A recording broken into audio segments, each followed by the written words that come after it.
ഈ case ജെന്യുവിനാണ്, ഇതിന്മേൽ നിലപാടെടുക്കേണ്ടതുണ്ട് BJP എന്ന് RV Babu പറയുന്നു.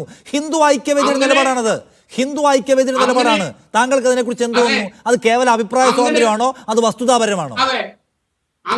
അങ്ങനെ ഒരു നിലപാടെടുക്കാൻ ഹിന്ദു ഐക്യവേദിക്കും RV ബാബുവിനും നമ്മുടെ നാട്ടിൽ സ്വാതന്ത്ര്യവും അവകാശവും. വസ്തുതകളുടെ പിൻബലം വേണ്ടേ ഷാബു? വസ്തുതകളുടെ പിൻബലം വേണ്ടേ നിലപാടിന്? അപ്പൊ താങ്കൾ ആ വസ്തുതയെ ഓഡിറ്റ് ചെയ്യുന്നുണ്ടോ? വസ്തുതയെ ഓഡിറ്റ് ചെയ്യാൻ താങ്കൾ കയറാവുന്നുണ്ടോ? നിങ്ങൾ ഇവിടെ ഈ കിടന്ന് തിളച്ചു പറയുന്നതൊക്കെ എന്ത് വസ്തുതകളുടെ പിൻബലത്തിലാണ്? ഞാൻ വസ്തുതയുടെ പിൻബലമില്ല ഒരു വാക്ക് ഇവിടെ പറഞ്ഞിട്ടില്ല. വസ്തുതയുടെ പിൻബലമില്ലാതെ ഒരു വാക്ക് ഞാനിവിടെ പറഞ്ഞിട്ടില്ല. താങ്കൾക്ക് ചലഞ്ച് ചെയ്യാം. നിങ്ങളുടെ രാഷ്ട്രീയ താല്പര്യത്തിന് വേണ്ടി നിങ്ങളുടെ അതൊക്കെ താങ്കൾ പറഞ്ഞു. രാഷ്ട്രീയ താല്പര്യം എന്നൊക്കെ പറഞ്ഞാൽ എനിക്ക് വേറെ വർത്തമാനം പറയാനില്ല. ഞാൻ വസ്തുതാവിരുദ്ധമായ കന്യാസ്ത്രീകളെ പിടിച്ചത് വസ്തുതയല്ലേ? ഗുരുതര വകുപ്പെടുത്ത വസ്തുതയല്ലേ? ബജ്രംഗ് ദളുകൾ ഗൂണ്ടായുസം കാണിച്ചത് വസ്തുതയല്ലേ? അവിടുത്തെ മുഖ്യമന്ത്രി അതിനെ എൻഡോസ് ചെയ്തത് വസ്തുതയല്ലേ? അല്ലേ? ക്രിസ്ത്യാനികൾ രാജ്യത്ത് ഓരോ വർഷവും ആക്രമിക്കപ്പെടുന്നതിന്റെ എണ്ണം കൂടിക്കൊണ്ടിരിക്കുന്നു എന്ന കണക്ക് വസ്തുതയല്ലേ? ഒഡീഷയിൽ അവർ ആക്രമിക്കപ്പെടുന്നത് വസ്തുതയല്ലേ? കഴിഞ്ഞതിന് മുമ്പത്തെ മാസമല്ലേ ഒഡീഷയിൽ 2 പുരോഹിതരടക്കമുള്ളവരെ പോലീസ് വന്ന് കൈകാര്യം ചെയ്തത് വസ്തുതയല്ലേ? ഈ നിയമം ആരുണ്ടാക്കി? എത്ര കാലമായി ആ നിയമം അവിടെ നിലനിൽക്കുന്നു? മറ്റുള്ള എത്ര സർക്കാർ എത്ര പ്രാവശ്യം ഇതേപോലെയുള്ള നിയമങ്ങൾ ദുരുപയോഗം ചെയ്തിട്ടുണ്ട്, എങ്ങനെയെല്ലാം ചെയ്തിട്ടുണ്ട്, ഇതൊന്നും നിങ്ങൾക്കറിയണ്ട. ഞാൻ ചോദിക്കുന്നത് താങ്കളുടെ കാര്യമാണ്. നിങ്ങൾ റെപ്രസെന്റ് ചെയ്യുന്ന പ്രത്യയശാസ്ത്രത്തെ കുറിച്ച് എന്റെ ചോദ്യം. കോൺഗ്രസ് ഉണ്ടാക്കിയിട്ടുണ്ട് നിയമം. കോൺഗ്രസിന്റെ കാലത്ത് വേട്ടയാടപ്പെട്ടിട്ടുണ്ട്. കോൺഗ്രസിന്റെ കാലത്ത് മനുഷ്യർ കൊല്ലപ്പെട്ടിട്ടുണ്ട്.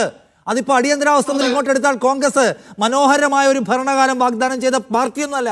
അവരുടെ കാലത്ത് മനുഷ്യർ വേട്ടയാടപ്പെട്ടിട്ടുണ്ട്, നിരപരാധികൾ എമ്പാടും ജയിലിൽ അടയ്ക്കപ്പെട്ടിട്ടുണ്ട്, വലിയ കലാപങ്ങളിലൂടെ 100 കണക്കിന് ആളുകളെ കൊന്നിട്ടുണ്ട്. ആ നിലയ്ക്ക് ഒരു നിലയ്ക്കുമുള്ള അപ്രീസിയേഷൻ അർഹിക്കാത്ത പാർട്ടിയാണ് കോൺഗ്രസ്. എനിക്ക് തർക്കമൊന്നുമില്ല. പക്ഷെ ഞാൻ നിങ്ങളെക്കുറിച്ച് ചോദിക്കുമ്പോൾ നിങ്ങളുടെ ഭാഗം പറയണം. അല്ലാതെ മുതലാളി നെഹ്റുവിനെ പറ്റി പറയുന്നത് പോലെ പറയാൻ പാടില്ല എന്നാണ് എൻ്റെ പോയിന്റ്. അല്ല, ഞാൻ പറയുമ്പോ അതല്ല പറഞ്ഞേ. എനിക്ക് അന്നേരം ഇത് പറയുമ്പോ എന്റെ ഭാഗം എനിക്ക് പറയുമ്പോൾ എനിക്ക് നിങ്ങൾ കാണിക്കുന്ന ഇരട്ടത്താപ്പുകളെ എനിക്ക് പറഞ്ഞേ പറ്റുള്ളൂ. ഇത് അധിക കാലം പുറകിലൊന്നുമല്ല, നെഹ്റുവിന്റെ ഇന്ദിരയുടെയും കാലത്തല്ല, 3 വർഷം മുമ്പ് നടന്ന കാര്യമാണ് ഞാൻ പറഞ്ഞത്. അപ്പോൾ മിണ്ടാട്ടം മിണ്ടാതിരുന്ന നിങ്ങളുടെ കാവട്യത്തിനെ കുറിച്ചാണ് പറഞ്ഞത്. അതുകൊണ്ട് നിങ്ങൾ ഈ വലിയ സാമൂഹ്യ പ്രേമമൊന്നും കാണിക്കേണ്ട, അത് കള്ളത്തരമാണ്. അതെനിക്ക് പറയേണ്ടി വരും.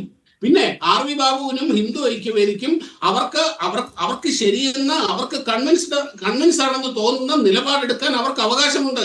അത് നിങ്ങൾക്ക് കൺവിൻസ് ആയില്ലെങ്കിൽ അത് നിങ്ങളുടെ പ്രശ്നമാണ്, അല്ലാതെ മറ്റുള്ളവരുടെ പ്രശ്നമല്ല. നിങ്ങളെ കൺവിൻസ് ചെയ്യാൻ അവർക്ക് സൗകര്യം. 4 പുരോഹിതർ 11 വർഷം ജയിലിൽ കിടന്ന കേസ് ഏതാണെന്നോ താങ്കൾക്ക് ഓർമ്മയുണ്ടോ? 11 വർഷമല്ല, 11 മാസം. 11 മാസം. 2021 അവിടെ എന്നോടാണല്ലോ ചോദ്യം. ഞാൻ ആ ചോദ്യത്തിന് മറുപടി പറയുന്നതിന് മുമ്പ് 1-2 കാര്യങ്ങൾ ക്ലാരിഫൈ ചെയ്യാൻ. നിഷാദിന്റെ പേര് ഞാൻ തെറ്റിച്ചത് ക്ഷമിക്കണം. എനിക്കിവിടെ കാണാൻ പറ്റുന്നുണ്ടായിരുന്നില്ല താങ്കളുടെ പേര്, അതുകൊണ്ടാണ്. ഏതായാലും ഞാനത് കറക്റ്റ് ചെയ്തു.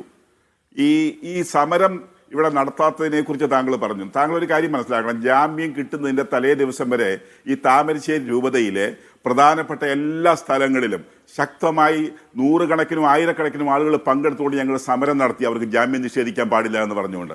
നിങ്ങൾ പറയുന്നത് ഒരിടത്തും നടന്നില്ലെന്നാണല്ലോ. ഈ പറയുന്ന സംഭവങ്ങളെല്ലാം കോഴിക്കോട് അടക്കമുള്ള പ്രദേശങ്ങളിൽ സമരം നടത്തിയതാണ്. ആ സമരത്തിന്റെ ബാക്കി പത്രമായിട്ട് സ്വാഭാവികമായിട്ട് ഈ ജാമ്യം അവർ അനുവദിച്ചു കഴിഞ്ഞപ്പോൾ പിന്നീട് ആ ഒരു കാര്യം പറഞ്ഞുകൊണ്ട് സമരത്തിന് പോയില്ല എന്നുള്ള അവസ്ഥ ആദ്യം ഞാൻ ക്ലാരിഫൈ ചെയ്യാണ്. രണ്ടാമത്തെ കാര്യം, ഈ ഗുണ്ടാ സംഘം ഇത്തരത്തിൽ ഈ സിസ്റ്റേഴ്സിന്റെ പേരിൽ ഇത്തരത്തിലുള്ള ആക്രമണങ്ങൾ അഴിച്ചുവിടുകയും മാനസികമായും ശാരീരികമായും പീഡിപ്പിക്കുകയും ചെയ്ത ഈ ഗുണ്ടാ സംഘത്തിന്റെ പേരിൽ ശക്തമായിട്ടുള്ള കേസും നിയമനടപടികളും ഉണ്ടാകണമെന്നുള്ളത് നമ്മുടെ ശക്തമായ ആവശ്യം ഇപ്പോഴും നിലനിൽക്കുന്നുണ്ട്. അത് താങ്കൾ തമസ്കരിച്ച് കളയണ്ട. മൂന്നാമത്തെ കാര്യം, FIR റദ്ദ് ചെയ്യാനുള്ള സാഹചര്യങ്ങൾ കോടതിയിലടക്കം FIR റദ്ദ് ചെയ്യപ്പെടാനുള്ള സാഹചര്യങ്ങൾ ഉണ്ടാകണം എന്നുള്ളത് നമ്മുടെ ഡിമാൻഡ് തന്നെയാണ്. പക്ഷേ ജാമ്യം റദ്ദിന് ശേഷം കോടതിയിലേക്ക് വരുന്ന സമയത്ത് അതിനുള്ള നീക്കങ്ങൾ നടത്താൻ ഉത്തരവാദിത്തപ്പെട്ടവർ ശക്തമായിട്ട് ഇടപെടണം എന്നുള്ളത് തന്നെയാണ് നമ്മുടെ അതിൻ്റെ വാദഗതിയും.